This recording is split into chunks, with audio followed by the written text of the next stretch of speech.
It's a cold system voice announces that humanity has entered a dorm-based log cabin survival trial. Each cabin receives exactly 4 people, and every group must depend on the same crude shelter. The planet is covered by heavy mist hiding both useful resources and unknown forms of danger. Everyone's previous illnesses and major injuries are healed before the survival game properly begins. Each cabin must choose a leader, and that leader alone receives a chance to draw a talent. Talent quality will strongly influence whether a group survives comfortably or struggles through every day. Explored areas lose their mist, but unexplored territory remains hidden behind a shifting gray wall.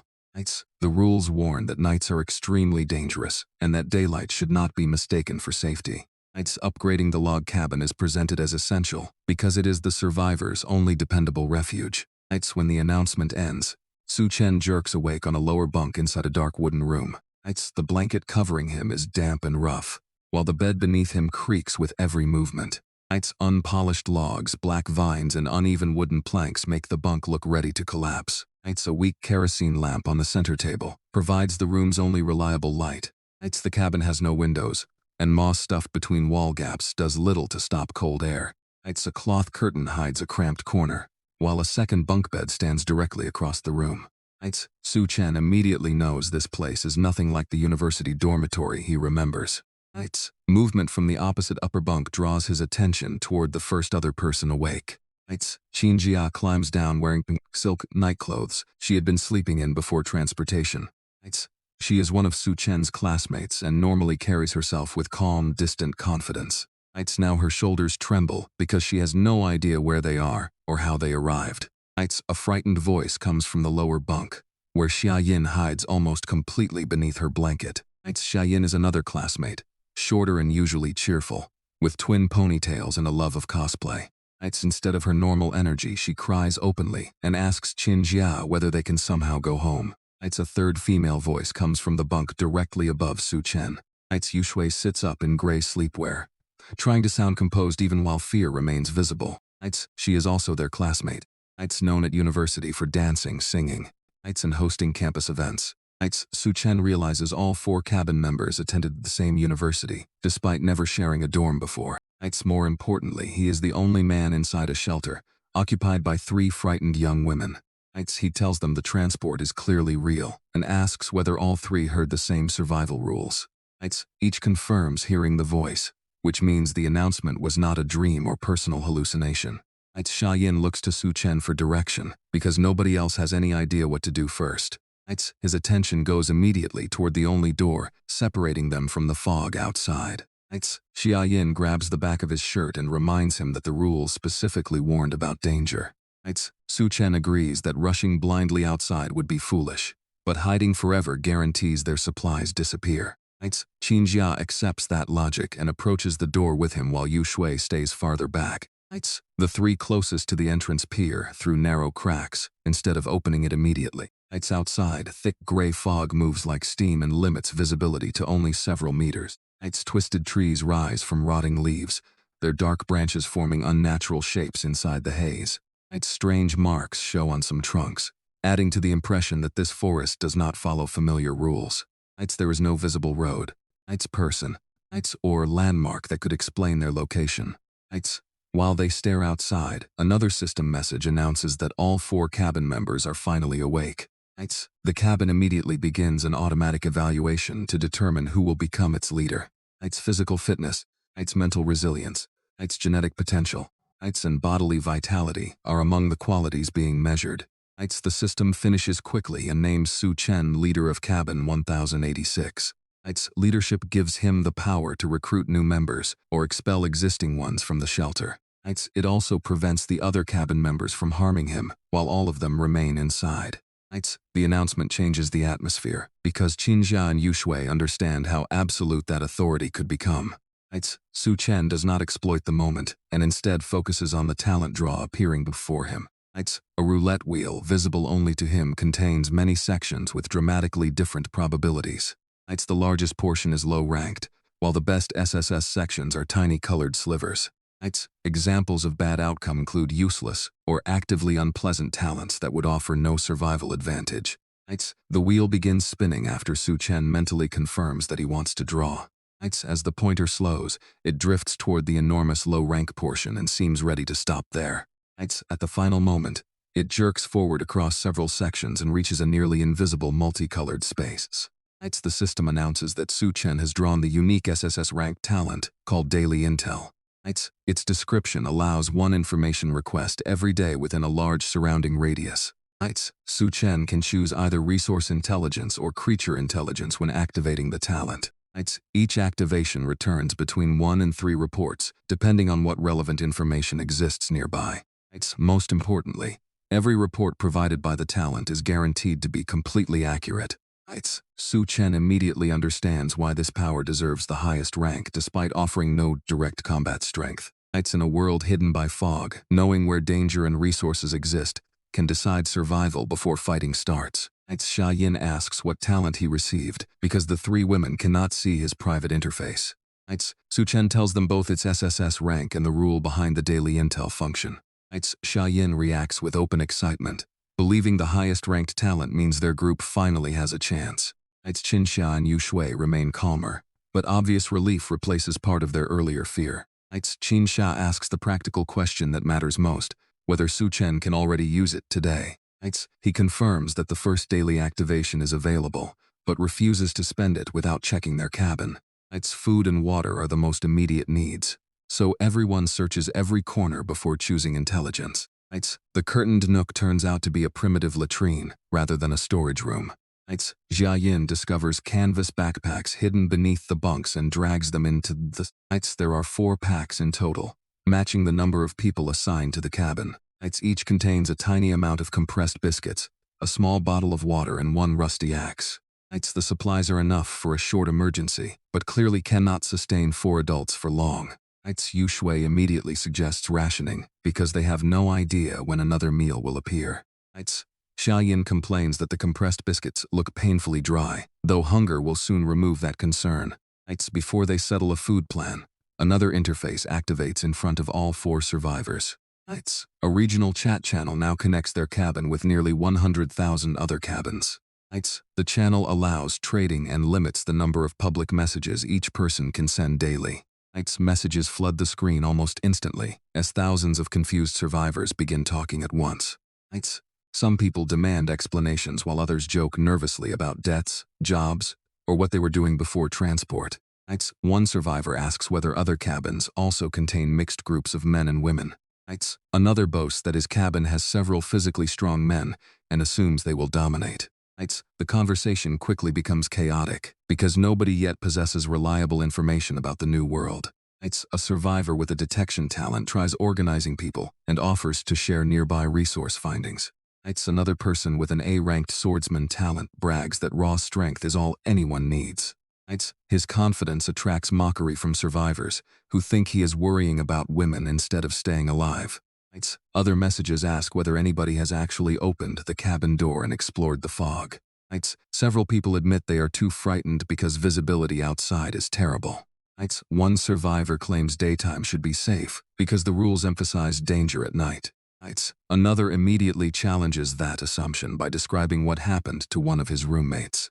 That roommate stepped outside earlier, screamed somewhere in the fog, and still has not returned. The story silences the regional chat for a moment because it proves daylight can kill people too. Inside Su Chen's cabin. Xia Yin moves closer to him as the warning sinks in. Yu Shui's face pales and even Qin Xia stops treating the outside trip as a simple necessity. Their tiny water bottles suddenly feel even smaller because gathering replacements may require risking the same fate. Su Chen understands that waiting protects them only temporarily, while hunger and thirst continue getting worse. Qin Xia also reaches that conclusion and begins thinking about how to use daily intel safely. She volunteers to go outside herself if Su Chen chooses resource information and gives her a target. Xia Yin immediately objects because they have no idea what attacked the missing survivor. Yu Shui also warns Qin Xia that courage does not make the fog predictable. Qin Xia admits the danger but points out that nighttime will be worse than the limited daylight remaining. If nobody searches now, all 4 may be trapped without enough water when darkness arrives.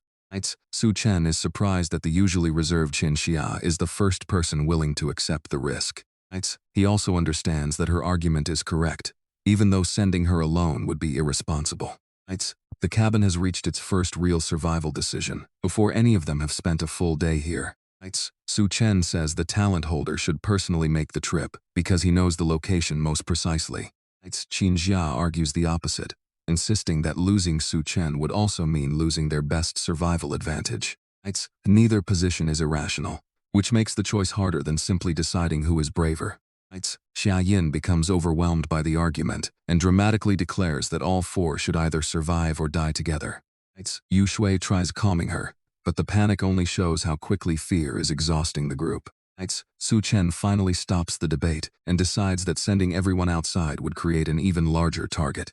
He divides the cabin into 2 teams, so danger is shared, without abandoning their shelter completely. Su Chen will leave with Qin Jia, because she already volunteered and remains mentally prepared for the risk.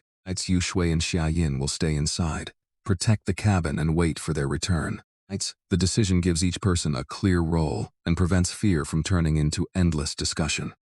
Su Chen takes one of the rusty axes, while Qin Jia arms herself with another.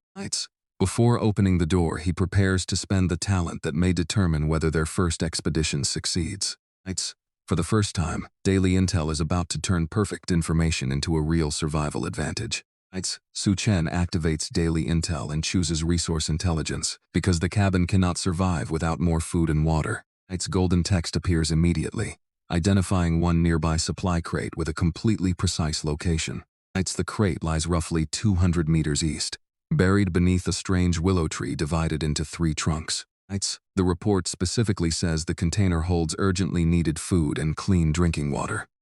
That certainty transforms the expedition from blind wandering into a short mission with a known destination.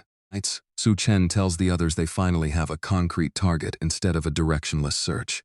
Qin Jia brightens at the news and immediately reaches for the door, ready to leave before conditions change.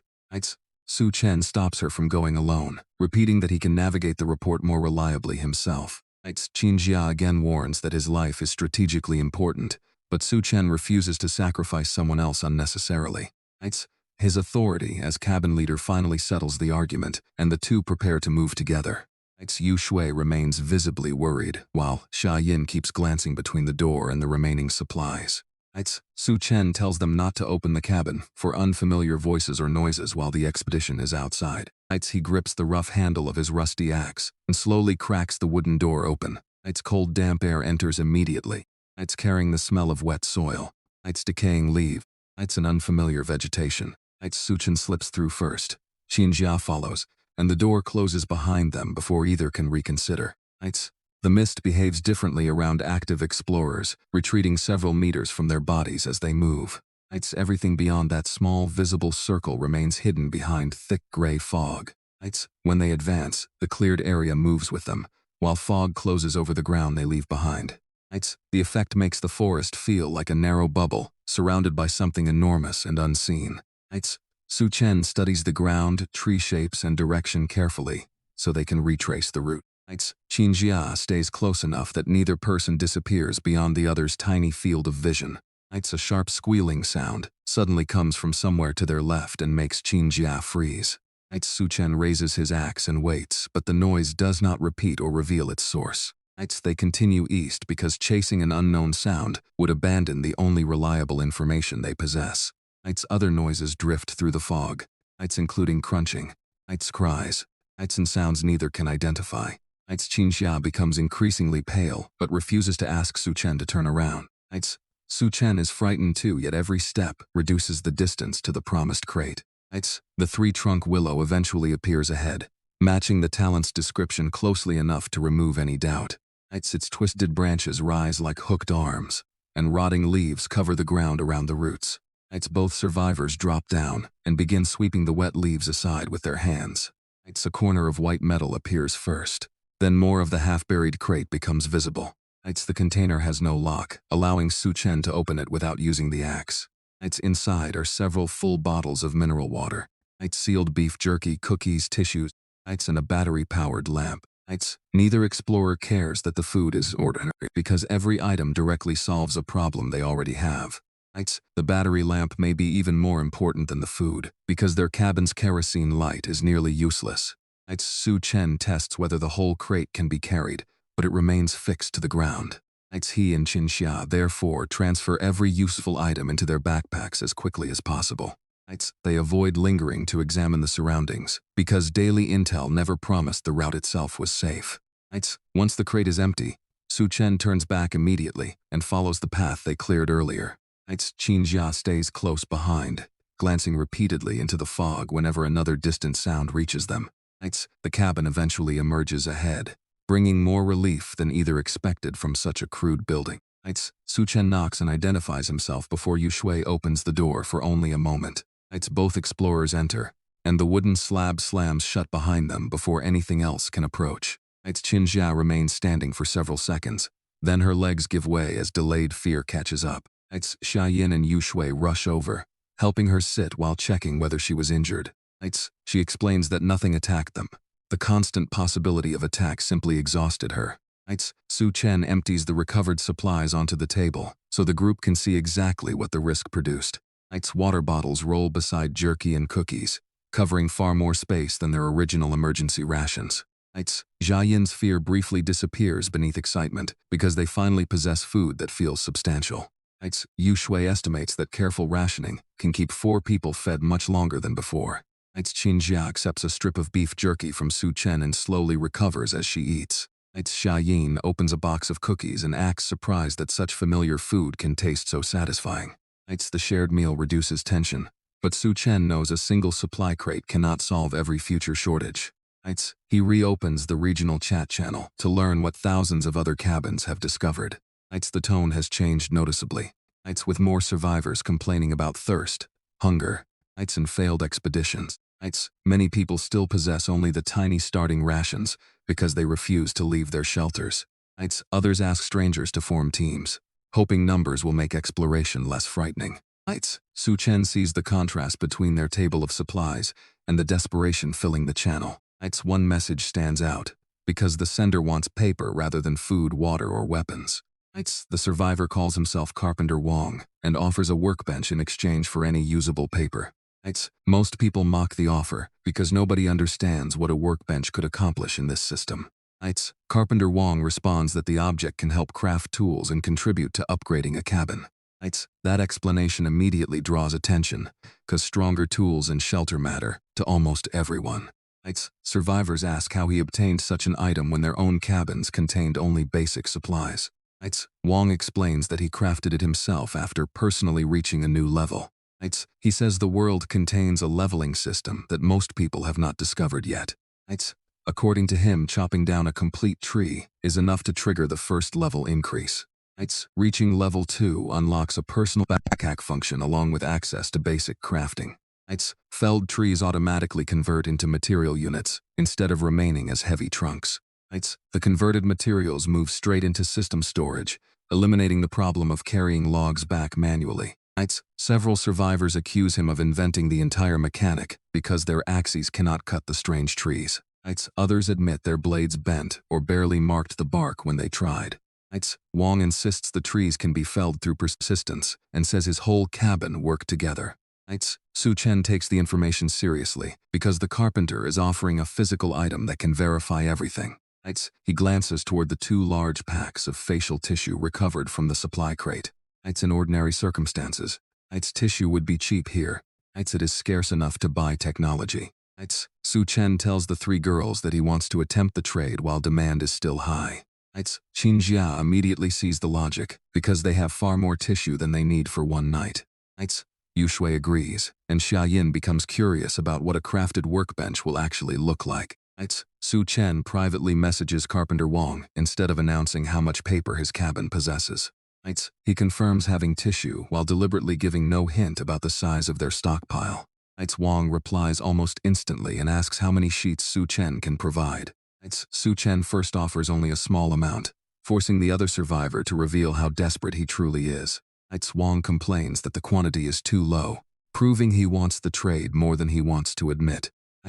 Su Chen then reduces his stated offer instead of increasing it, turning the negotiation pressure around. The carpenter pauses but eventually agrees, because even a few clean sheets are valuable in primitive conditions.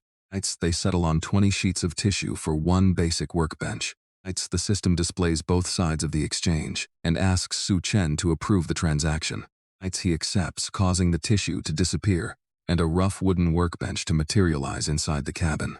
Xia Yin walks around it immediately, underwhelmed by how crude the object looks. Qin Xia and Yu Shui care less about its appearance because its existence validates the carpenter's claims. Su Chen touches the workbench and receives a system message rather than a crafting menu. The interface says his current level is insufficient and instructs him to reach level 2.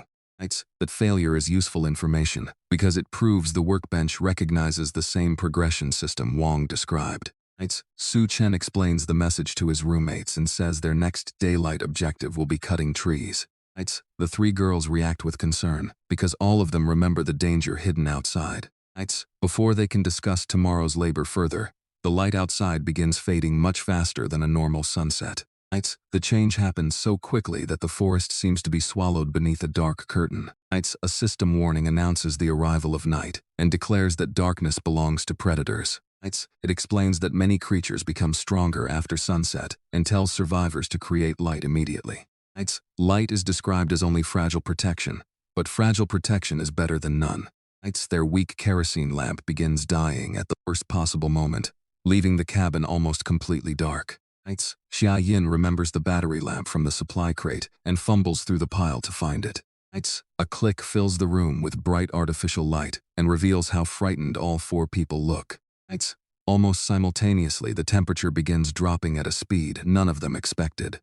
Cold wind pushes through poorly sealed gaps in the walls, making their thin sleepwear useless. Su Chen orders everyone back into the bunks with blankets wrapped as tightly as possible.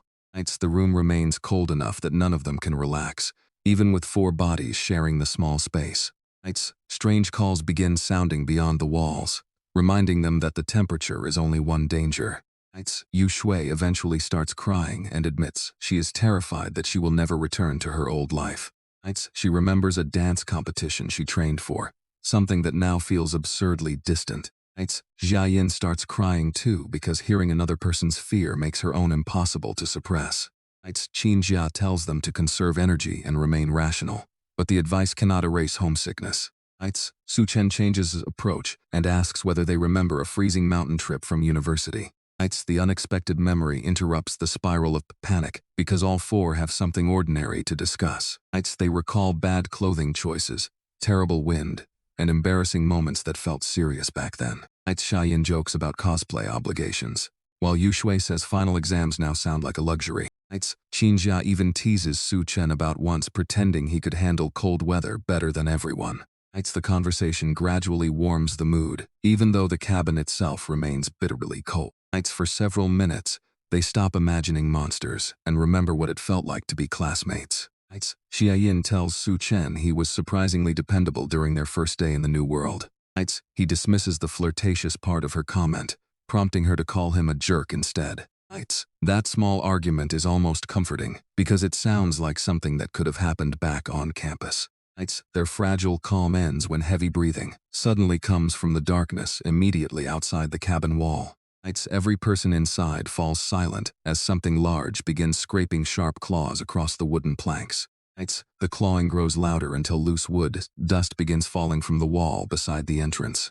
Xia Yin scrambles toward Yu Shui, while Qin Xia stares at the damaged section without moving. Su Chen listens carefully and decides the creature is large enough to break through if nothing changes. Opening the door with 4 weak axes would expose them to a predator already strengthened by darkness. A phrase from the system warning returns to him. Light may provide limited protection. Su Chen throws off his blanket, grabs the battery lamp, and turns the brightness to maximum. Yu Shui asks what he is doing, but he has no time to explain before moving closer. He aims the beam directly through cracks, where the claws are attacking the wood. A shrill scream explodes outside, the moment the concentrated light passes through the wall. The scratching stops instantly, and the heavy breathing disappears from beside the door. Nobody celebrates because they cannot tell whether the creature fled or simply moved out of sight. Su Chen keeps the lamp aimed for several minutes, while all 4 listen for another attack. When nothing returns, Qin Jia concludes that the monster probably fears strong light. Su Chen agrees but treats that knowledge as temporary protection rather than a permanent solution. He examines the wall and finds deep gouges cut almost through one vulnerable section. A little more time would have created an opening large enough for the attacker to enter. Because the cabin is already damaged, Su Chen refuses to let everyone sleep simultaneously. Qin Jia proposes rotating guard duty so one survivor stays awake beside the lamp at all times. Yu Shui unexpectedly volunteers for the first watch, even though she was crying only minutes earlier. She says she wants to contribute, instead of remaining the person everyone else has to calm. Su Chen accepts and places the lamp in her hands while assigning the remaining shifts. Xiaoyan takes second, Qin Jia third, and Su Chen reserves the hours closest to dawn. As the others settle down, Yu Shui stands near the damaged wall and watches every shadow. Each gust of wind or creak from the logs makes her tense, but she refuses to wake anyone early. Eventually, Xiaoyan wakes and relieves her, allowing Yu Shui to collapse into bed almost immediately. Xiaoyan keeps herself alert by humming pieces of anime songs and making small marks on the wall. When her eyelids grow heavy, Qin Jia takes the lamp and begins the third watch. Qin Jia remains quieter, scanning the doorway and listening for any change beyond the walls. No predator attacks again, and she eventually wakes Su Chen for the final stretch. The hours before sunrise pass slowly as outside noises become less frequent. At last, pale light seeps through gaps in the logs, and the strange nighttime sounds fade away. Su Chen realizes dawn itself seems to push many predators back into the fog. Relief leaves him weak, because their first night ended without anyone dying or being dragged outside. He wakes Xiaoyan and Yu Shui, both of whom look exhausted despite sleeping in shifts. Qin Xia has only recently gone to bed and does not respond when Su Chen first calls her. Her blanket has shifted during sleep, creating an awkward moment that makes Su Chen turn away quickly. He calls louder until Qin Xia wakes and immediately realizes how disordered her sleepwear has become. She hides beneath the blanket, embarrassed, while Su Chen pretends nothing important happened. A few minutes later, all four are awake enough to process the fact that they survived. Yu Shui begins crying from relief as memories of the clawing return with daylight. Xiaoyan joins her, admitting she genuinely believed the cabin would be breached during the night. Qin Jia tries holding herself together, but eventually turns away while her shoulders shake silently. Su Chen does not interrupt because the emotional release costs less than forcing everyone to remain numb. When the group finally settles, they sit near the table and eat from their remaining supplies. The first expedition bought them time, but water and food are already disappearing faster than expected. A second daily intel use is available now that another day has begun. Xiaoyan wants more resource information because she fears running out of food again. Qin Jia argues for creature intelligence after seeing how little they understand the things attacking at night. She points out that another supply crate means nothing if a hidden predator kills them first. Yu Shui agrees and Su Chen selects biological intelligence for the day. The system returns 2 reports describing nearby monster types rather than only one. The first report identifies zombies created by an unknown infection and driven to consume living flesh. They move slowly. Ignore. Fear strong light and fire. And can be killed by destroying the head. Direct sunlight also causes them to burn, making daytime significantly safer against that specific threat. The second report describes werewolves as fast, nocturnal hunters with powerful smell, hearing, claws, and teeth. Werewolves fear strong light and fire as well, while silver produces unusually effective damage against them. The description makes Su Chen believe a werewolf was responsible for the previous night's claw marks. Xiaoyan reacts with horror because creatures from movies have become ordinary entries in their survival interface. Yu Shui asks, what kind of planet could contain zombies, werewolves, and apparently normal humans simultaneously? Qin Jia ignores speculation and focuses on the shared weakness of both known monster types. Their battery lamp worked once, but stronger shelter and additional fire-based defenses are still necessary. Su Chen points toward the workbench and says the group cannot remain at their current level. Carpenter Wong claimed tree cutting unlocks progression. Crafting and system storage. So they need to verify it. All 4 step outside carrying rusty axes, despite soreness from the expedition and sleepless night. Their combined presence pushes the fog back slightly farther than when only 2 people explored. Su Chen chooses nearby trees with trunks, thick enough to provide materials, but close enough for emergency retreat. His first axe strike produces only a pale mark and sends a painful vibration through his palms. The strange wood is far harder than normal timber, explaining why so many survivors complained online. Yu Shui uses dance-trained coordination to put more of her body weight behind each swing. Qin Jia struggles with her restrictive night clothes, but continues striking the same spot repeatedly. Xiaoyin imitates dramatic anime poses, loses balance, and falls into wet leaves after one overcommitted swing. Nobody has enough energy to laugh for long, because every tree requires dozens of serious blows. Su Chen settles into a steady rhythm, repeatedly attacking one notch rather than wasting effort. His hands split near the thumbs, and sweat soaks his shirt, but the trunk finally begins cracking. One last strike sends the tree crashing sideways into the leaves. Instead of remaining as a physical log, entire trunk dissolves into pale system light. A notification announces that Su Chen has reached level 2. At the same moment, his personal backpack and basic crafting functions become available. Several processed wood units and one apple appear automatically in the newly unlocked storage grid. The result confirms every important part of Carpenter Wong's explanation. Yu Shui stops watching and returns to her own tree with renewed determination. She becomes the second person in the group to finish a trunk and reach level 2. Qin Jia follows after more exhausting swings, leaning against another tree once the notification appears. Only Xiaoyin remains at level 1 because her smaller frame makes the hard bark especially difficult. She keeps chopping until her thumb swells and her arms begin failing completely. Finally she approaches Su Chen and asks whether he can help finish the tree. Su Chen refuses at first because the system may not reward someone who avoids the decisive work. Xiaoyin offers to cover future night watch shifts in exchange for his assistance. They bargain playfully over the number until Su Chen accepts a promise involving several guard duties.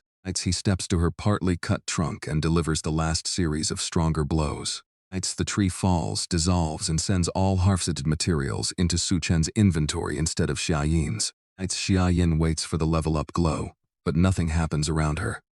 Her expression collapses when she realizes assistance did not count as completing the requirement herself. Su Chen tells her the system apparently refuses to reward someone for letting another person finish.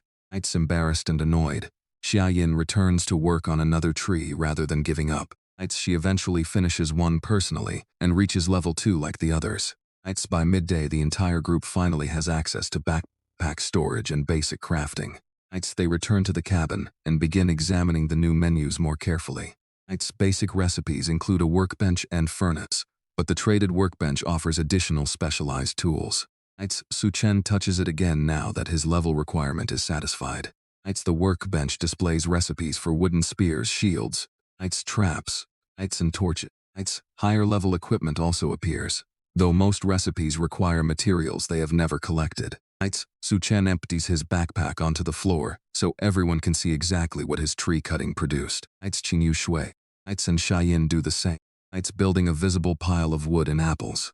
The totals reveal that physical output differs substantially between group members. Xiaoyin collected the least wood, but she still contributed enough to prove she did not quit. Su Chen calculates their combined stock and says individual hoarding will slow essential construction. He proposes managing all common resources centrally as cabin leader while distributing food and tools according to need. Qin Jia considers the arrangement first because giving up personal control could become dangerous under the wrong leader. She ultimately agrees after Su Chen has already shared every important decision openly. Yu Shui and Xiaoyin accept as well, turning their separate inventories into a single strategic reserve. Su Chen immediately identifies the previous night's damaged wall as the most urgent spending priority. The workbench shows a simple repair station that can restore buildings and worn tools.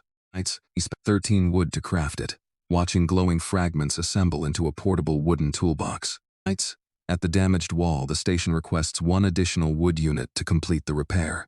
Su Chen confirms, and green light fills the gouges until the hole and cracks disappear. The repaired section becomes whole again, giving everyone more confidence before another night arrives. Once basic safety is restored, Su Chen studies what material they need for stronger weapons and tools. Stone equipment is the next realistic tier, but none of them currently possesses enough raw stone. Iron weapons appear farther down the list and remain impossible without ingots.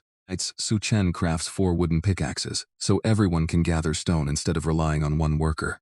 He also crafts 4 wooden shovels because reaching buried rock will require removing soil first. The purchases use most of their morning wood, leaving only a modest reserve.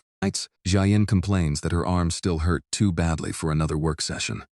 Su Chen answers by reminding everyone that nighttime predators will not care whether they feel rested. The group eats apples for quick energy, takes only a short break, and prepares to mine before daylight disappears. Su Chen chooses flat ground beside the cabin, so a dangerous mining trip cannot strand anyone far from shelter. Using wooden shovels, all 4 begin removing wet topsoil and piling it around a widening shallow pit. Digging is easier than chopping the trees, but constant labor still aggravates their blistered hands and shoulders. After reaching roughly half a meter down, Su Chen's shovel finally strikes something solid beneath the soil. The group clears the surrounding dirt and exposes a broad layer of hard gray stone. Jiayin celebrates too early, assuming reaching the rock means the difficult part is finished. Su Chen replaces his shovel with a wooden pickaxe and takes the first full swing. The pickaxe bounces violently off the stone and leaves almost nothing beyond a pale scratch. Jiayin tries next and nearly loses the tool when the recoil runs through her arms. Qinjia and Yushui make similarly little progress, revealing how poor their current mining equipment is. Su Chen tells them to keep targeting the same points instead of spreading weak strikes across the surface. The 4 begin a grinding rhythm of swings, pauses, painful hand adjustments, and more swing. Stone dust slowly accumulates while the afternoon slips away with almost no visible reward. Sweat soaks their thin clothing, and their already damaged palms become raw beneath the rough handles.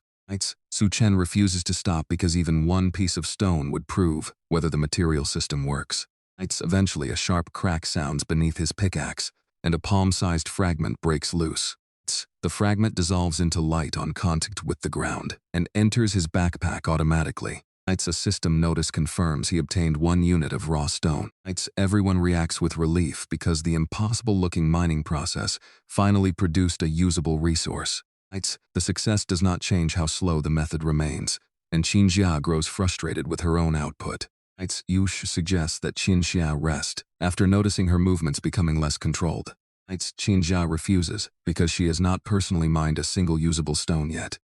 She worries that repeatedly contributing less will make the others carry her share of survival work. Her next swing lands badly against a jagged section rather than the intended flat surface. A sharp rock shard shoots outward from the impact and slices deeply across her left calf. Qinjia gasps and nearly falls as blood immediately runs down her leg. Yushui reaches her first and helps lower her toward a nearby stone. Jiayin turns pale when she sees how long and open the cut actually is.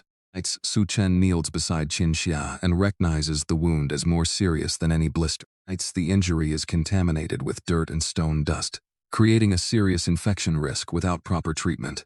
Their current supplies contain no disinfectant, gauze, or professional medical equipment. Su Chen runs back into the cabin, rather than wasting time debating what they should do. He retrieves an unopened bottle of clean water and a large stack of tissue paper. Back at the pit, he tells Qinjia to extend her leg and stay as still as possible. They use water carefully to wash loose dirt from the cut without wasting the entire bottle. Qinjia presses folded tissue over the wound to reduce bleeding after the first cleaning.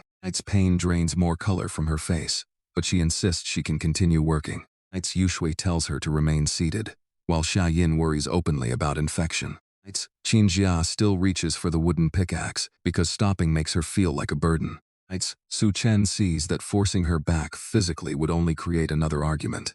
He resumes mining and lets Qinji decide how much weight her injured leg can actually bear. The atmosphere changes after the accident, with everyone working more quietly and watching their footing carefully. Several more hours of strikes produce only a small total of raw stone for the entire group. By late afternoon, exhaustion becomes severe enough that continuing risks another injury. Su Chen checks the remaining light and orders everyone to return before the forest enters nighttime conditions. The walk back is short, but every person moves as though their limbs have been filled with lead. Inside, The four collapse onto the floor, without caring about dirt, sweat, or appearance. Jiayin stares at fresh blisters across her hands while silent tears slide down her face. Yushui's arms shake from overuse, and every movement pulls against aching muscles. Qinjia sits against the wall with dried blood stuck to torn fabric around her calf. Su Chen is also exhausted, but he forces himself to count what food, water, wood, and stone remain. The result is discouraging because physical labor has consumed supplies faster than their new materials can replace them. Only a little drinking water remains, their meat is nearly gone, and mined stone is still scarce. Su Chen opens the regional channel to see whether other cabins are making better progress. The population counter immediately shocks him because thousands of cabins have disappeared since the previous day. That decline represents many thousands of people who were alive only one night earlier. Xia Yin and Yu Shui notice his expression and open the same interface. Messages now sound far more desperate than the chaotic jokes from the first morning.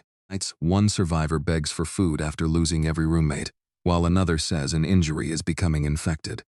Others ask for medicine, admit they are starving, or simply repeat that they want to go home. The scale of the deaths makes their own problems feel less isolated, but far more serious. Yu Shui looks directly at Qinxia's wound after reading someone else's plea for medical help. She tells Su Chen they should trade for medicine before Qinxia's leg worsens. Jia Yin immediately supports the idea because the dried blood and deep cut already look frightening. Qinxia interrupts before Su Chen answers and says shared resources should not be spent on her automatically. She argues that every materials inside the cabin was earned through collective labor. If the team gives up something valuable for her personal treatment, she wants to provide something back. The others protest that a serious injury affects everyone, but Qinjia refuses to abandon the principle. She offers to handle the entire night watch because climbing into bed will be difficult anyway. Qinjia admits one night of guarding may not equal medicine and promises to compensate further later. Then she tells Su Chen that the final decision belongs to him as cabin leader. Her insistence surprises Yu Shui and Ji Yin because she is badly hurt yet still focused on fairness. Su Chen realizes Qinxia's pride is not stubbornness alone. She genuinely wants to remain useful. He accepts the arrangement and decides the trade should happen immediately. Instead of offering food or wood, Su Chen returns to the resource that already bought them a workbench. Their remaining tissue supply is still enormous compared with what most cabins appear to possess. Su Chen posts that he will trade clean soft tissue only for wound treatment items. He specifically asks for antiseptic, disinfectant, pain relief, or anything suited to external injuries. The message causes an immediate flood of replies because hygiene supplies are nearly non-existent in primitive shelters. Several survivors cannot believe someone has enough paper to barter rather than merely use. One person privately claims to own a compact first aid kit with several useful medical items. Su Chen requests a complete inventory before discussing price so he knows exactly what he would receive. The seller lists medical alcohol, dye solution, sterile cotton swabs, gauze, bandages, scissors, and several painkillers. For Su Chen's group, the package is valuable not only for Qinxia but for future unavoidable injuries. The seller demands 200 sheets, arguing that medicine can save lives and should command a premium. Su Chen counters at 100 sheets and implies other potential sellers are already contacting him. The bargaining tactic works because the other survivor needs hygiene supplies almost as badly as Su Chen needs medicine. After another round of negotiation, they settle on 120 sheets for the complete kit. The system verifies both sides before instantly performing the exchange. A clean white first aid box appears inside Su Chen's hands while the agreed paper disappears. He opens it immediately and confirms that every promised bottle, roll, swab, tool, and pill is present. Some empty space suggests the seller removed other items beforehand, but the remaining contents are still excellent. Xia Yin visibly relaxes because Qinjia no longer has to rely on water and tissue alone. Su Chen first cleans the group's burst hand blisters before approaching the deeper calf injury. The iodine stings their raw skin, but minor wounds matter because tomorrow's labor will expose them to more dirt. When everyone's hands are treated, attention shifts back to Qinxia. Blood has dried her nightclothes directly against the wound, so dressing it requires separating fabric from damaged skin. Nobody is confident enough to volunteer until Xia Yin remembers that Su Chen's mother works as a surgeon. She asks whether growing up around a doctor taught him enough to handle basic wound treatment. Su Chen admits he has theoretical knowledge, but almost no practical experience on an injury this serious. Qin Jia tells him that imperfect treatment is still better than leaving the cut contaminated overnight. Her attempt at humor reduces his hesitation, and he kneels beside her with the medical scissors. Su Chen carefully cuts away fabric surrounding the injury, instead of pulling the entire torn section at once. When dried cloth finally separates from the wound, Qin Xia cannot completely suppress a cry of pain. Cold sweat appears along her forehead as Su Chen begins cleaning the exposed area. Yu Shui and Xia Yin move closer so they can steady Qin Xia if she jerks away. Alcohol touching the wound creates intense burning, and Qin Xia's body instinctively tries to retreat. Su Chen tells the others to hold her shoulders gently, because incomplete disinfection would leave the job unfinished. He cleans away blood and grime, then applies iodine solution more carefully across the affected area. Once the wound is prepared, Su Chen places clean gauze over it and begins wrapping a bandage upward. His technique is not professional, but the covering sits secure without cutting off circulation. When the final knot is tied, everyone releases a breath they seem to be holding together. Qin Jia tests moving her leg slightly and says the burning pain has already become more manageable. She thanks Su Chen quietly, while he admits the entire procedure made him almost as nervous as her. The first aid kit is stored carefully, because they cannot assume another seller will appear when someone is hurt. Night begins approaching before the exhausted group has time for any real recovery. Qin Xia prepares to honor her agreement by taking the lamp and moving toward the door. Su Chen stops her, because an injured person guarding alone could fall asleep or fail to respond quickly. He remembers Xia Yin's unpaid watch shift debt from their earlier tree-cutting bargain. Xia Yin immediately argues that the wording was different, but nobody accepts her attempt to escape it. Su Chen shines to share the watch with Qin Xia, while he and Yu Shui rest. The arrangement keeps Qin Xia from being alone, and gives Xia Yin a concrete contribution without heavy labor. Both women settle near the door as the darkness thickens outside and strange howls return. At first they watch every crack closely, but fatigue soon makes conversation necessary to stay awake. Xia Yin begins the quiet watch by asking Qin Xia whether she believes they will ever return home. Qin Xia answers with certainty, even though neither woman has any evidence that return is possible. The confidence comforts Xia Yin enough to keep talking rather than listening to every distant howl. She reflects that everyone in their cabin has changed dramatically within only 2 days. At university, Su Chen was relaxed and playful, rarely acting like someone responsible for other people's lives. Now he makes decisions quickly. Enforces work. Controls shared supplies. And accepts risks before panic can spread. Qin Jia agrees that survival pressure has revealed a side of him none of them previously needed to see. She remembers how he forced the group to keep gathering materials despite exhaustion. She also remembers that he personally went outside for their first crate and treated her injury afterward. For Qin Jia, those choices explain why the system's evaluation selected him as cabin leader. Xia Yin notices the warmth in Qin Jia's assessment, but does not push the conversation further. The two continue talking softly, while Su Chen and Yu Shui sleep through most of the night. Occasional animalistic cries come from outside, yet no claws strike their repaired wall. When morning light finally filters through the gaps, everyone wakes to a third successful sunrise.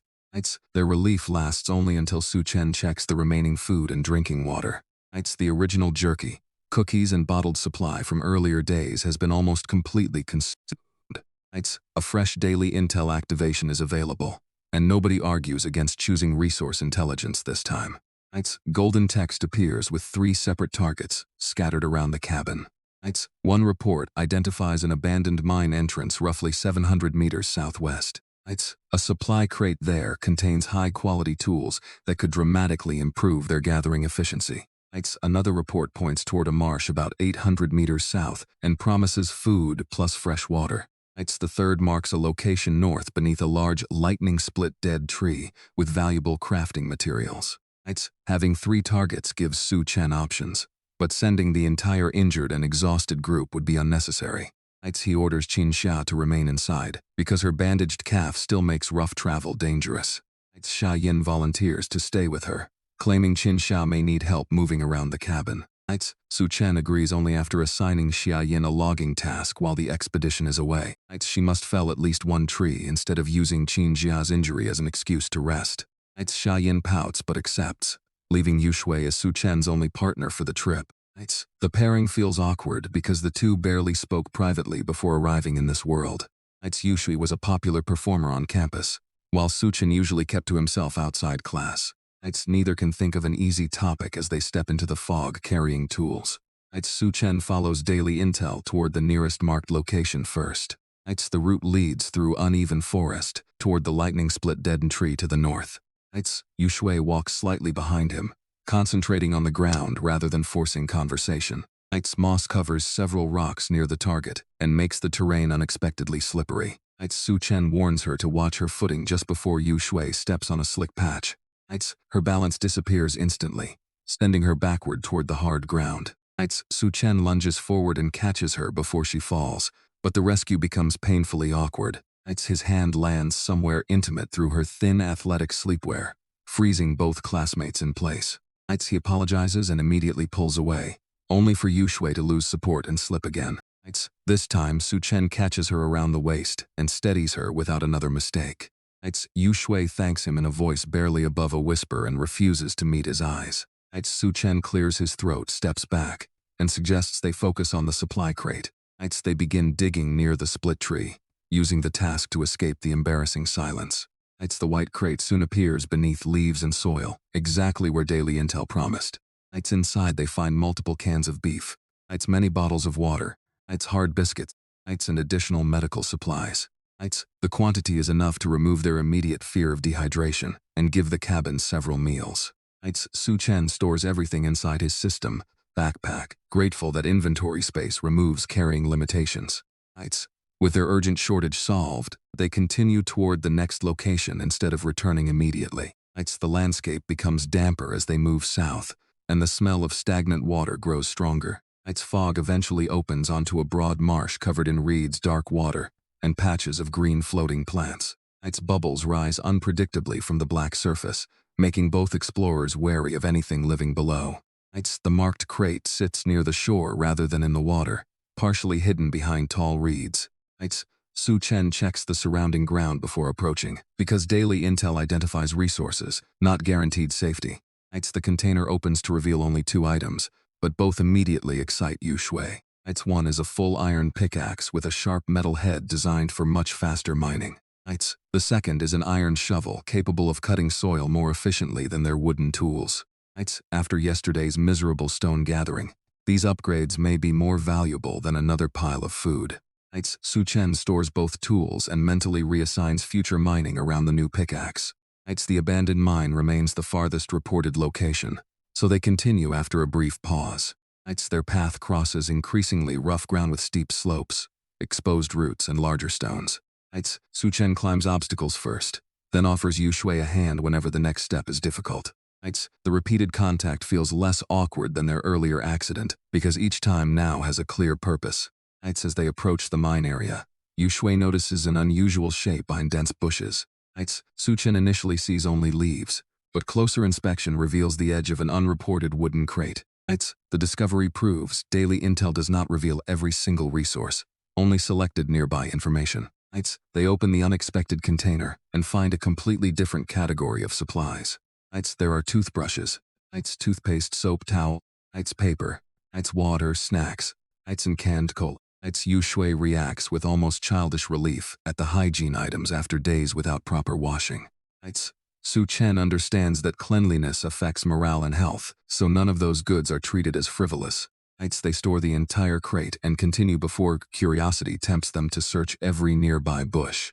A small white puppy suddenly emerges from the fog and watches them from beside a tree. It looks like an ordinary young dog rather than a zombie werewolf or mutated predator. The puppy yips, wags its tail, and disappears into the forest before they can approach.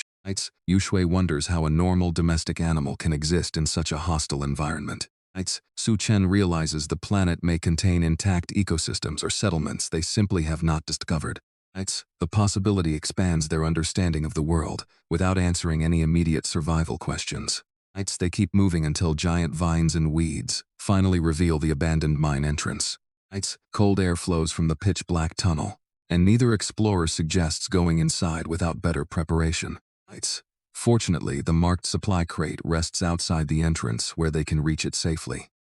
This container is larger and more futuristic than the simple boxes found near the cabin. Su Chen opens it and finds a compact silver reconnaissance drone with a dedicated controller. The instruction manual describes high-definition video transmission and infrared thermal imaging.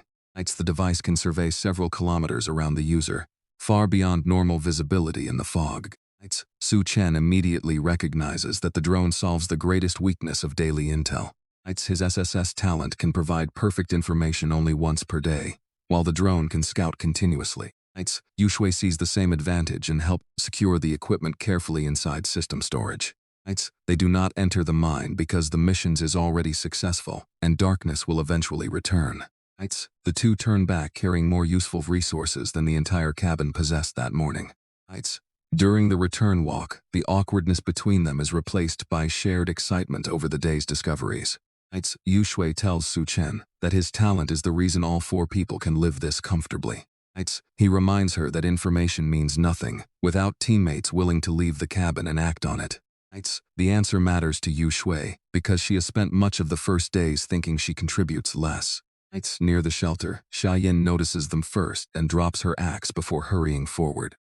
Her face and pajamas are dirty from logging, showing she actually followed Su Chen's order.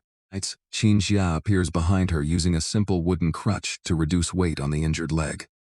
Both women are visibly relieved because every expedition through the fog carries the possibility of never returning. Su Chen and Yushui enter quickly, and the group closes the door before unloading anything. For a moment, the cramped shelter feels safe, simply because all four teammates are together again. Then Su Chen begins pulling the day's supplies from storage, turning relief into astonishment. Water bottles accumulate first of but buy canned beef and enough hard biscuits for multiple meals. Xiaoyin stares at the food while Qinjia calculates how much longer they can avoid desperate rationing. The hygiene items appear next and produce nearly as much excitement as the provisions. Yushui hands out toothbrushes and towels, while Xiaoyin celebrates the cola and snacks. Su Chen saves the most strategically important discoveries until everyone has seen the ordinary supplies. The iron pickaxe and shovel immediately remind Qin Xia of the previous day's brutal mining session. When the silver drone appears, however, even she needs several seconds to process what it means. Su Chen explains its scouting range, live video, and infrared function while passing over the instruction manual. Qin Xia's attention shifts from comfort to strategy as soon as she hears the specifications. She starts discussing rivers, monster zone, others paths, and terrain that can now be mapped safely. Xiaoyin then produces the wood she gathered during their absence, proudly showing that she felled multiple trees. Su Chen praises her effort instead of comparing it with stronger workers because she completed the assignment alone. The group now has resources, tools, and a new reconnaissance method. But they still need organization. Su Chen decides the drone should not remain a curiosity and immediately turns it into Qin Xia's main responsibility. Her injured leg prevents logging or mining, but operating reconnaissance equipment requires almost no physical strain. He gives Qin Xia the controller, instruction manual paper, and a pen from the newly recovered supplies. The assignment is to learn the controls first, rather than risk crashing their most valuable scouting device. Once comfortable, Qin Xia must map terrain around the cabin in expanding circles. Su Chen asks her to mark any other human cabins because future neighbors could become allies or threats. He also wants stable water sources identified, so bottled supplies do not remain their only option. Monster gathering areas are another priority, especially after daily intel confirmed zombies and werewolves nearby. Finally, he asks Qin Xia to note unusual structures, clearings, root, or anything suggesting civilization. The seriousness of the assignment stops Qin Xia from arguing that she should return to heavy labor. She understands that information gathered safely may contribute more than a few pieces of wood. For the first time since cutting her leg, she feels useful without pretending the injury does not exist. Qin Xia accepts the task and begins reading the drone manual while the others organize food. Su Chen decides the successful expedition deserves a meal better than their previous emergency rations. He opens canned beef, distributes hard biscuits, and brings out the cola and potato chips. The familiar hiss from the can sounds strangely luxurious inside a cabin built from rough logs. Jia Yin takes the first sip and closes her eyes as if she has been handed a restaurant meal. Yu Shui laughs because only 3 days ago, none of them would have considered cola a survival reward. Qin Jia eats more slowly, keeping her injured leg extended while studying the controller between bites. Su Chen treats the meal as morale maintenance, rather than permission to waste their new stockpile. Once everyone has eaten enough, he announces that remaining daylight should be used for raw stone. The iron pickaxe makes yesterday's mining results obsolete, and they need to test its real efficiency. Qin Jia stays inside with the drone while Su Chen, Yu Shui, and Jia Yin return to the excavation. The shallow pit still shows pale marks left by hours of almost useless wooden pickaxe strikes. Su Chen grips the iron tool, notices its balanced weight, and chooses a section already weakened yesterday. His first swing lands with a sharp metallic crack, instead of the dull thud produced by wood. A visible fracture races across the rock surface immediately. Yu Shui and Xia Yin stop what they are doing because one strike changed more stone than dozens did before. Su Chen swings again, and larger fragments break away from the exposed layer. The system quickly converts enough broken material into another unit of raw stone. What previously required exhausting hours can now be accomplished in only a few minutes. Su Chen realizes high-quality tools are effectively progression multipliers even without changing his talent. Yu Shui and Xia Yin cannot share the pickaxe efficiently, so they return to gathering wood nearby. Their rusty axes remain slow, forcing both women to keep using the same painful technique from earlier. Su Chen focuses entirely on mining because his new tool creates the greatest advantage there. Strike after strike sends sparks and chips outward, while raw stone accumulates inside his backpack. The work is still physically demanding, but visible progress makes the pain much easier to tolerate. He begins estimating how many stone units the cabin could gather before night if the pace continues. Each new material also brings hidden experience, although Su Chen does not know the exact amount. After a long sequence of heavy swings, golden light suddenly wraps around his entire body. The system announces that Su Chen has reached level 3. Warm energy spreads through exhausted muscles, erasing soreness that had been building all afternoon. He straightens and realizes his arms feel stronger than they did before the level increase. A heavy, loose rock can now be lifted with one hand far more easily. The change confirms that levels improve physical capability, in addition to unlocking system functions. Su Chen immediately considers how stronger bodies will affect logging and future combat. Before he can resume work, another system message appears specifically because the cabin leader reached level 3. A new wooden house upgrade function has been unlocked. Su Chen opens the interface and sees the current shelter identified as a level 1 wooden house. Its floor area is roughly 40 square meters, matching the cramped space all four already hate. The next upgrade promises stronger construction and expanded living space. Completing it requires 200 units of wood and 100 units of raw stone. Those numbers are enormous compared with what the group possessed on their first day.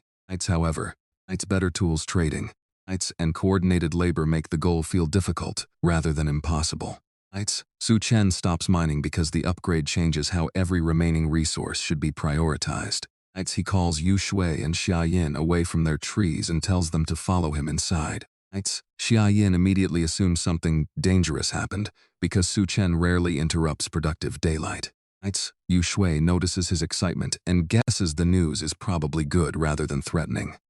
Su Chen pushes through the cabin door and asks Qin Jia to pause the drone training. All four gather near the center table, while he shares the newly unlocked interface.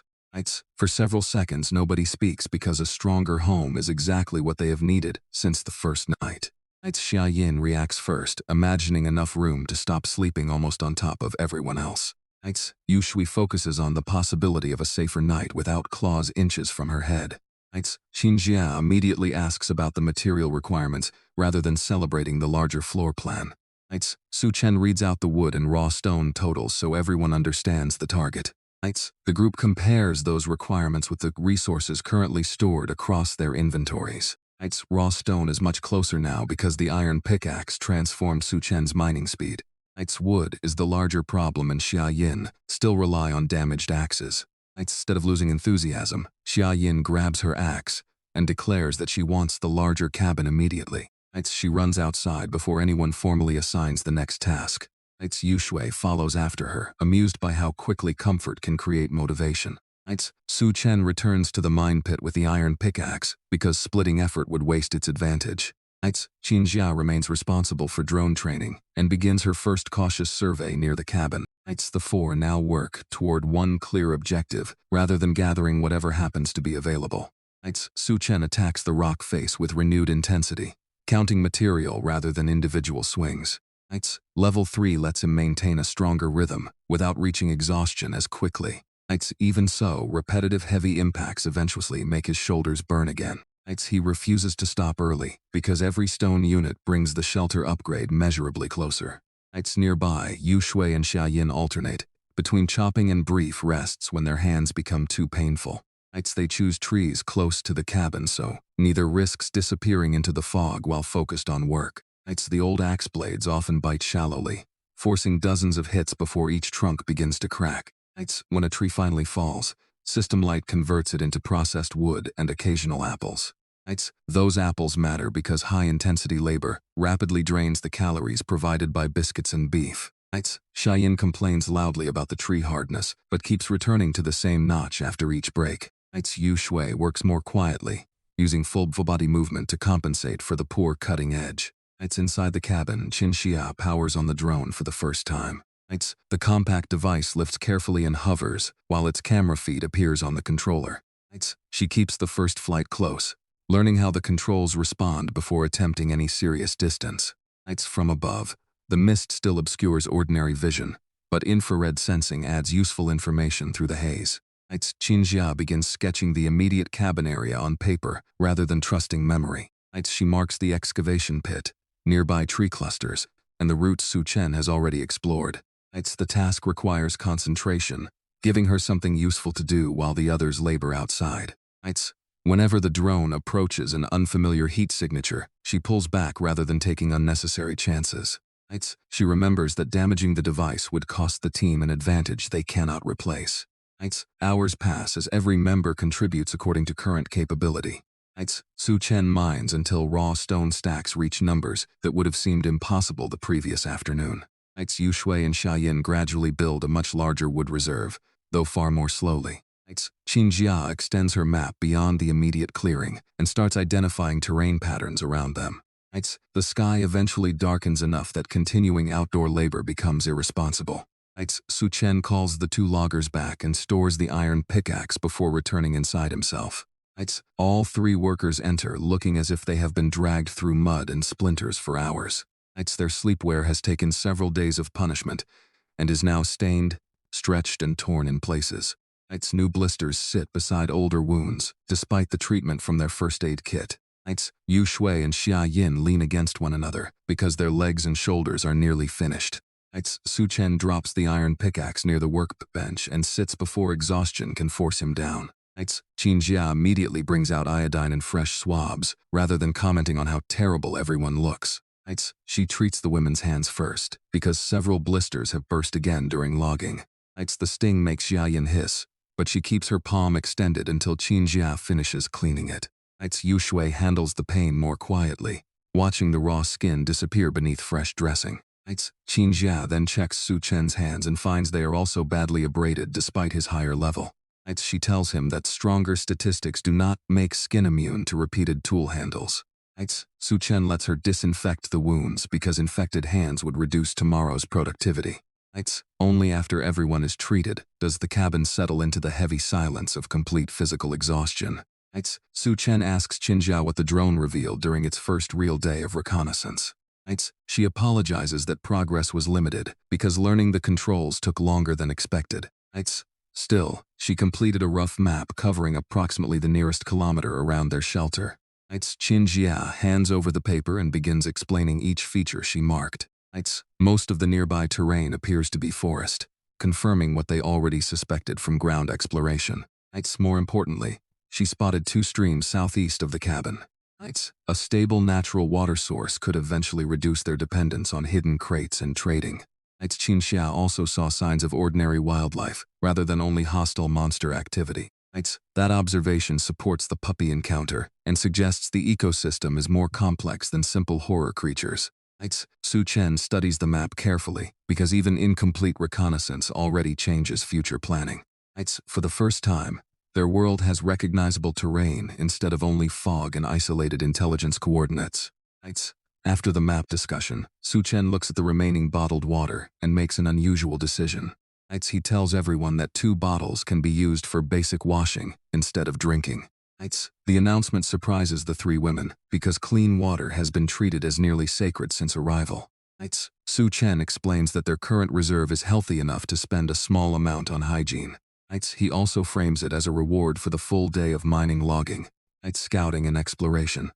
Yu Shui asks twice whether he is serious because she has felt grimy for 3 straight days. Jia Yin cheers immediately and reaches for one of the soft towels recovered from the hidden crate. Qinjia smiles as well, understanding that morale matters after constant fear and physical strain. They divide the water carefully, rather than pouring it freely like they would back home. Each person dampens a towel and wipes away sweat, dirt, and dried grunt. Yu Shui takes particular care around her face and neck, visibly relaxing as the cool cloth works. Xia Yin treats the tiny wash like a luxury spa despite having only a small portion of water. Qin Jia cleans herself while protecting the bandage around her calf from unnecessary moisture. Su Chen washes quickly, more interested in removing dirt from his hands than enjoying the comfort. The change in mood is immediate, because feeling clean makes the cabin seem slightly more civilized. For several minutes, nobody talks about monsters, hunger, wounds, or the possibility of dying outside. Su Chen eventually ends the break and asks everyone to report exactly what they gathered. He starts with his own mining result: 53 units of raw stone collected through the afternoon. Xia Yin reacts loudly, because that number dwarfs everything they managed using wooden pickaxes. The iron tool has proven so efficient that mining is no longer their main obstacle. Yu Shui reports that she and Xia Yin felled 11 trees between them during the same period. Those trees converted into 78 units of processed wood. The figure is respectable, but both women look disappointed because the upgrade needs much more. Qinjia combines the new materials with what remained from earlier crafting and repair expenses. Their total stock reaches 141 wood and 93 raw stone. That leaves only 7 stone missing, but 59 additional wood is still required. The gap means another day of logging if they rely only on Yu Shui and Xia Yin's battered axes. Xia Yin visibly deflates when she imagines repeating the entire afternoon with blistered hands. Su Chen does not immediately order more work because he wants to examine another possible solution. He opens the regional chat channel, which the group has barely checked during the busy day. The survivor count has dropped again, now closer to 94,000 cabins in their zone. Messages have become almost completely focused on basic survival, rather than jokes or talent boasting. One person offers an axe for food because hunger has become more urgent than future gathering. Another begs for water after going several days with almost nothing to drink. A survivor reports that a roommate left searching for supplies and never returned. Someone else warns people not to follow missing teammates blindly into unexplored fog. The channel shows a brutal imbalance. Many cabins have wood from desperate logging but almost no water. Su Chen's group has the opposite advantage because daily intel repeatedly led them to bottled supplies. He studies that mismatch and realizes their resource problem may be solvable without another day of physical labor. Instead of chopping 60 more wood themselves, they can trade something more valuable to people who already have it. Water is precious enough that thirsty survivors may exchange large amounts of wood for a single bottle. Qinjia immediately follows his reasoning and asks whether he plans to use their reserve as trading capital. Su Chen confirms, but he refuses to sell so much that the cabin creates another drinking crisis. He types a public offer advertising bottled water in exchange for processed wood only. The initial rate is 20 wood for 1 standard bottle, with no other materials accepted. Within seconds, private messages begin arriving faster than he can read them. Some survivors offer exactly the posted rate because they are too thirsty to negotiate. Others propose larger purchases, hoping to secure enough water for entire cabins. Several people beg Su Chen to lower the price because their teams are already physically exhausted. He ignores emotional bargaining and sorts offers according to how much wood each buyer can deliver. Survivor proposes 40 wood for 2 bottles and receives an immediate trade request. The system verifies the exchange, removes 2 water bottles, and places 40 wood into Su Chen's inventory. The transaction proves that their shortage can disappear through market demand rather than another afternoon of logging. More buyers rush in after seeing that the trade is genuine. Another survivor offers 30 wood for a single bottle without even trying to reduce the price. Su Chen accepts because the extra markup reflects desperation, not a promise he forced anyone to make. A third buyer offers 50 wood for 2 bottles and asks for a small biscuit as part of the deal. Su Chen agrees after checking that the cabin still has enough food to spare 1 modest bonus. Each successful exchange increases the wood count faster than Yu Shui and Xia Yin can believe. The 2 women spent hours swinging axes for 78 wood, while trades add dozens within seconds. Xia Yin stares at the interface as if Su Chen has discovered another hidden system talent. He tells her this is simply supply and demand, inside a world where different cabins have different shortages. Qin Jia watches more carefully, recognizing that information and timing are creating the real advantage. Most sellers would have traded water too early or too cheaply because they lacked Su Chen's confidence about future supplies. Daily intel changes that risk calculations because their cabin has repeatedly found new resource crates. The drone and natural streams may reduce water scarcity even further once those options become usable. Su Chen continues trading selectively rather than accepting every desperate offer. He refuses trades below his minimum because lowering the rate would encourage more bargaining and consume water faster.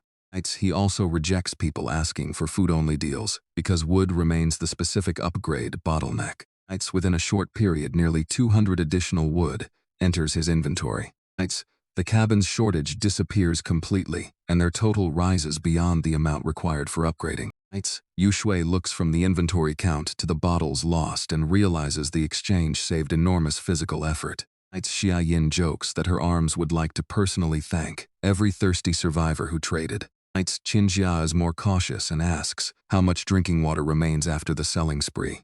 Su Chen checks before continuing and decides 10 bottles are enough to trade for now. He closes the offer, even though private messages are still arriving in large numbers. Some buyers continue sending higher bids, but he refuses to let profit become more important than cabin security.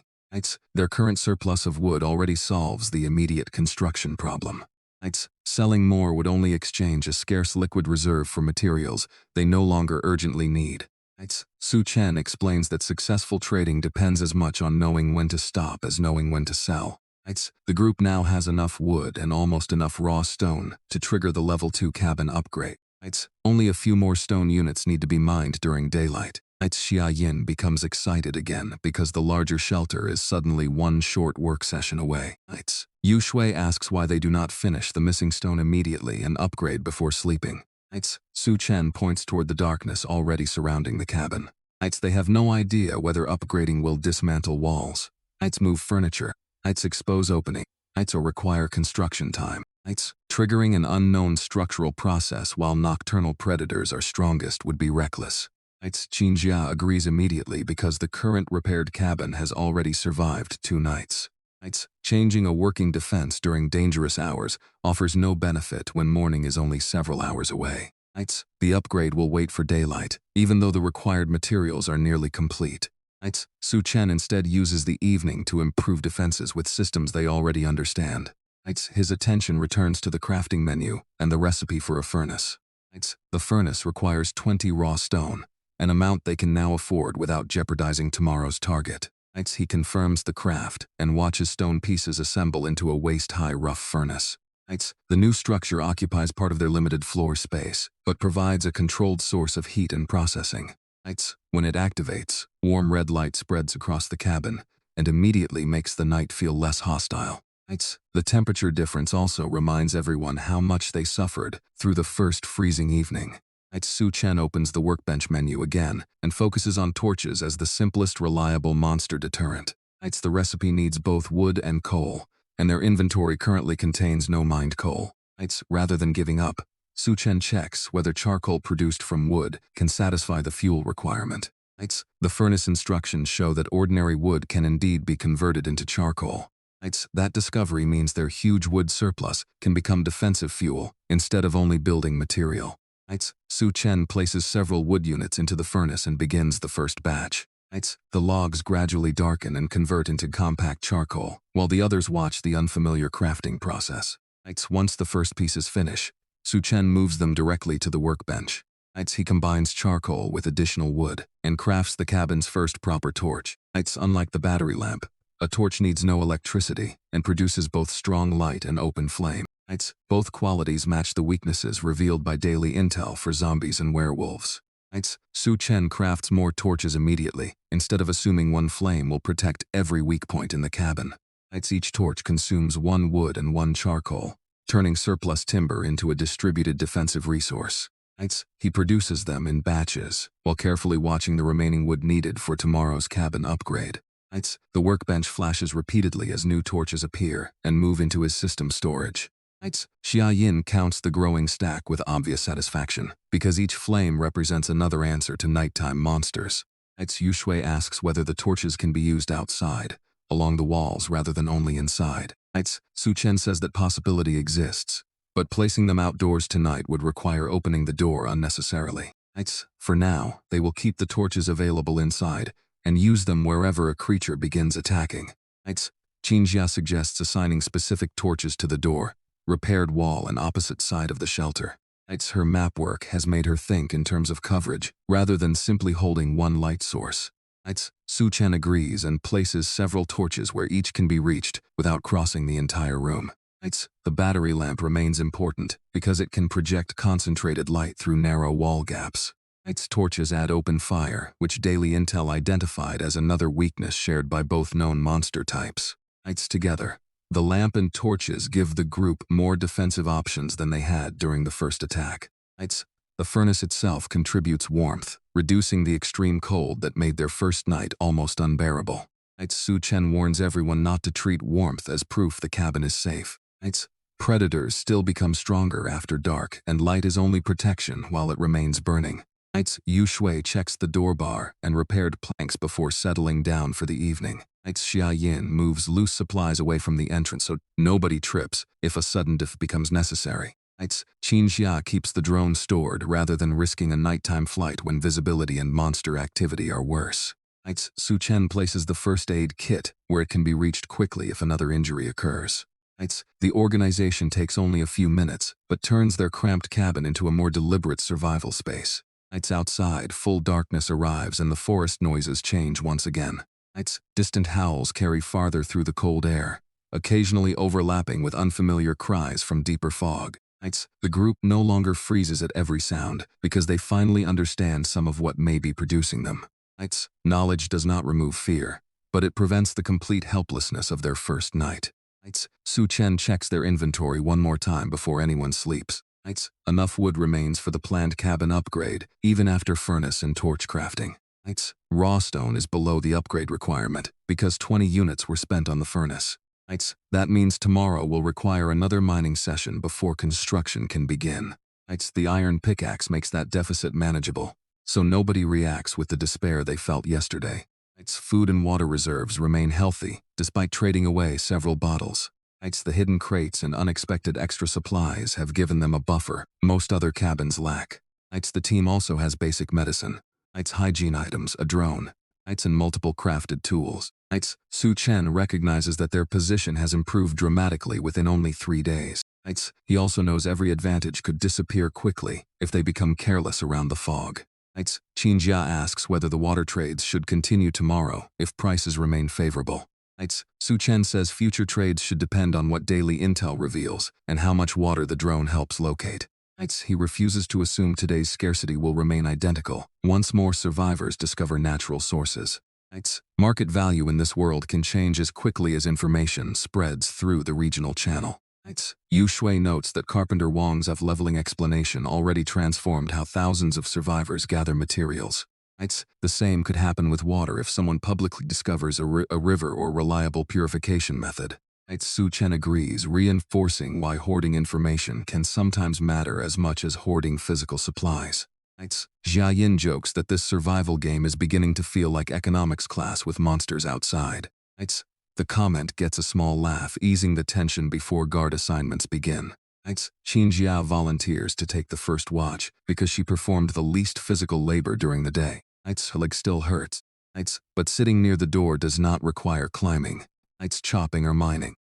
Yu Shui immediately offers to sit with her, rather than leaving one injured person responsible for the entire cabin.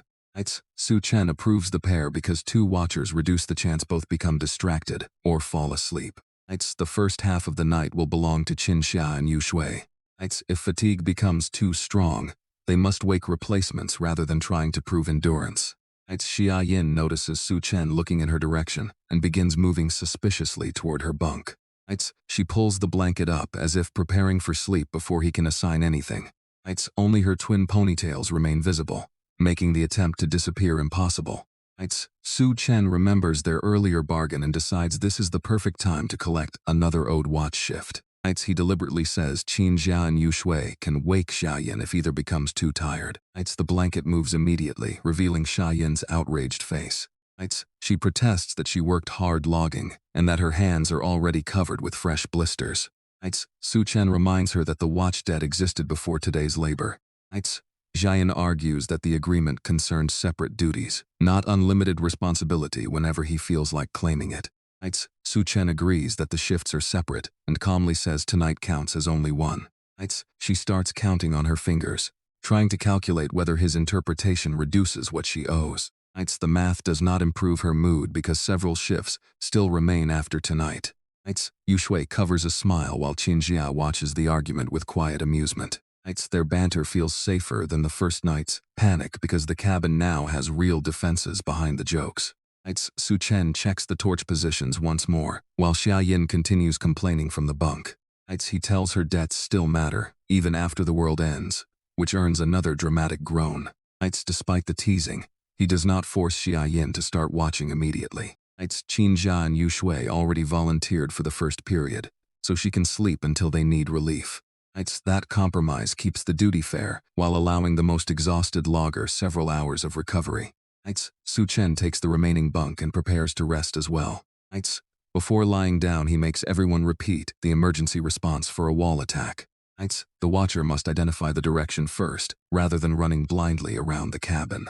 The battery lamp should be aimed through gaps if scratching begins close to a wall. If the creature persists, a torch can provide both brighter local light and open flame. Nobody should open the door merely to chase a retreating monster into the darkness. If a wall begins failing, everyone else must be woken immediately before the breach grows larger. Qin Jia also notes that medical supplies and axes should remain away from any burning torch. Yu Shui moves one backpack after noticing it sits too close to the furnace. Xia Yin reluctantly leaves her blanket long enough to make sure the floor near her bunk is clear. Su Chen is satisfied because every small preparation reduces confusion during an actual emergency. The group has learned that panic wastes precious seconds when survival depends on simple actions. Their first night offered only one battery lamp and a wall they barely understood. Tonight they have repaired planks. Multiple flames. Known monster weaknesses. And a watch plan. Those differences do not guarantee survival, but they materially improve their chances. Qin Jia settles near the door with the lamp positioned within easy reach. Yu Shui sits beside her and keeps one torch ready without lighting it unnecessarily. The furnace glows steadily in the corner, giving the room a warmth missing from earlier nights. Outside, something howls far away, but no claws immediately strike the cabin. Su Chen listens for several minutes before allowing himself to relax. Xia Yin keeps muttering about unfair labor contracts until fatigue finally quiets her. Yu Hui whispers that at least complaining means Xia Yin is no longer paralyzed by fear. Qin Jia agrees, remembering how the same girl cried beneath the blanket on their first morning. Survival has forced every member of the cabin to change in different ways. Yu Shui became willing to guard, explore log, and mine despite breaking down on the first night. Qin Jia learned to contribute through planning and reconnaissance, while accepting help for an injury. Xia Yin still complains loudly, but she now completes assigned work instead of relying entirely on others. Su Chen has become the person connecting information, labor, crafting, trading, and defense into one strategy. None of those changes came from a speech. Each appeared through repeated choices under pressure. The cabin remains small and rough, yet it no longer feels like the helpless room where they first woke. It has become a functioning base filled with supplies they earned, found, traded, and crafted together. Tomorrow's upgrade is not guaranteed, because they still need more raw stone after building the furnace.